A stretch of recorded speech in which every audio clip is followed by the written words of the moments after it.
नमस्कार साथियों, BSc fifth semester के अप्लाइड जूलॉजी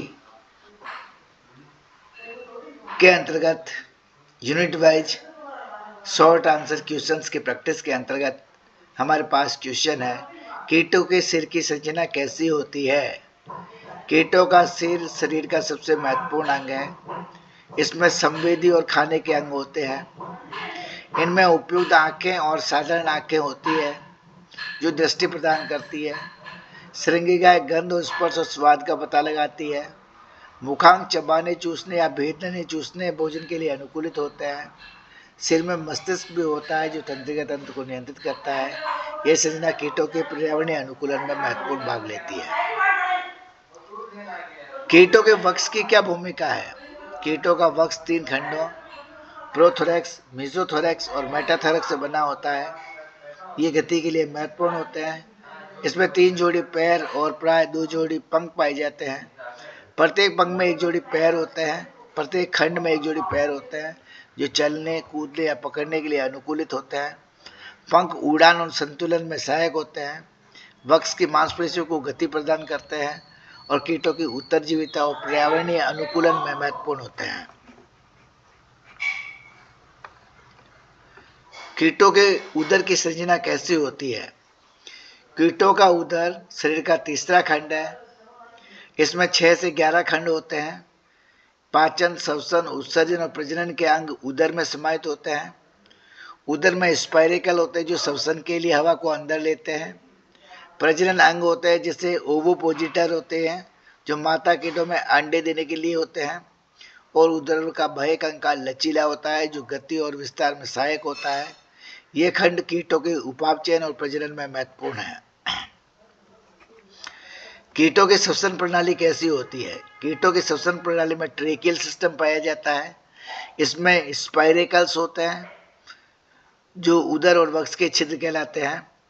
हवा को ट्रेक या नलिकाओं में ले जाते हैं। ये नलिकाएं शरीर की कोशिकाओं तक ऑक्सीजन पहुंचाती है और कार्बन डाइऑक्साइड को बाहर निकालती है। यह तंत्र रक्त पर निर्भर नहीं है।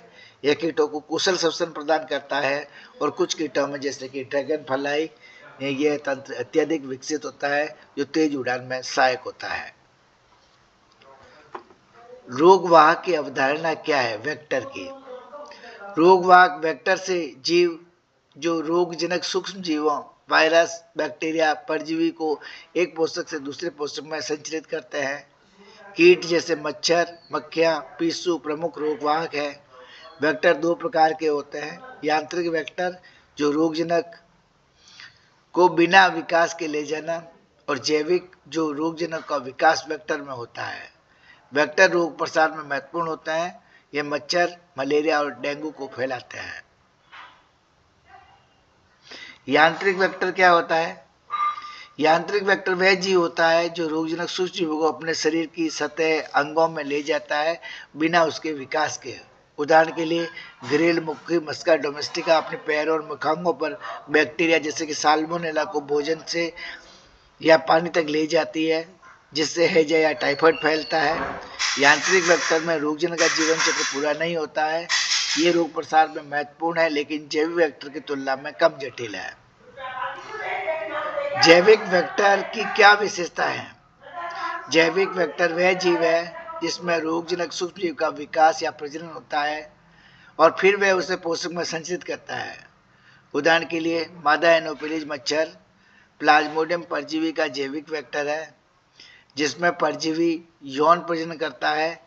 जैविक वेक्टर रोगजनक के जीवन चक्र का हिस्सा होता है और यह रोग में प्रसार में महत्वपूर्ण भूमिका निभाता है। जैसे मलेरिया, डेंगू, फाइलेरिया इनका रोग नियंत्रण रोकथाम के लिए आवश्यक है। पोषक और वाहक संबंध से क्या तात्पर्य है। पोषक और वाहक संबंध वह जैविक अंतरक्रिया है जिसमें वाहक या वेक्टर रोगजनक को पोषक होस्ट तक संचरित करता है। पोषक वह जीव है जिसमें रोगजनक रहता है और रोग उत्पन्न करता है जैसे मनुष्य में प्लाज्मोडियम मलेरिया का कारण बनता है। वाहक जैसे मच्छर रोगजनक को ले जाने और पोषक में स्थानांतरित करने में मध्यस्थ की भूमिका निभाता है। यह संबंध रोग प्रसार और परजीवी को जीवन चक्र के लिए महत्वपूर्ण है। वेक्टर के रूप में कीटों का क्या अनुकूलन है? कीटों में वेक्टर के रूप में अनुकूलन में भेदन, चूसन, मुखांग, मच्छर, पिस्सू, तीव्र उड़ान, गंध संवेदन, श्रृंगिकाएं शामिल है। ये रक्त या उत्तक तरल चूसने में सहायक है। मच्छरों में लार ग्रंथियों या रोगजनकों को संचरित करती है। उनकी प्रजनन क्षमता और पर्यावरणीय अनुकूलन जैसे जल में अंडे देना उन्हें प्रभावी वेक्टर बनाते हैं। यह अनुकूलन रोगजनकों के प्रसार और कीटों की उत्तरजीविता को बढ़ा देता है, जैसे मलेरिया और डेंगू में। मच्छर के जैविक वेक्टर रूप में कार्य करते हैं। मच्छर जैविक वेक्टर के रूप में कार्य करते हैं क्योंकि रोगजनक उनके शरीर में विकसित होते हैं। उदाहरण के लिए एनोफिलीज मच्छर प्लाज्मोडियम को ग्रहण करता है, जो उसके पेट में यौन प्रजनन करता है और स्पोरोजोइट्स बनाता है।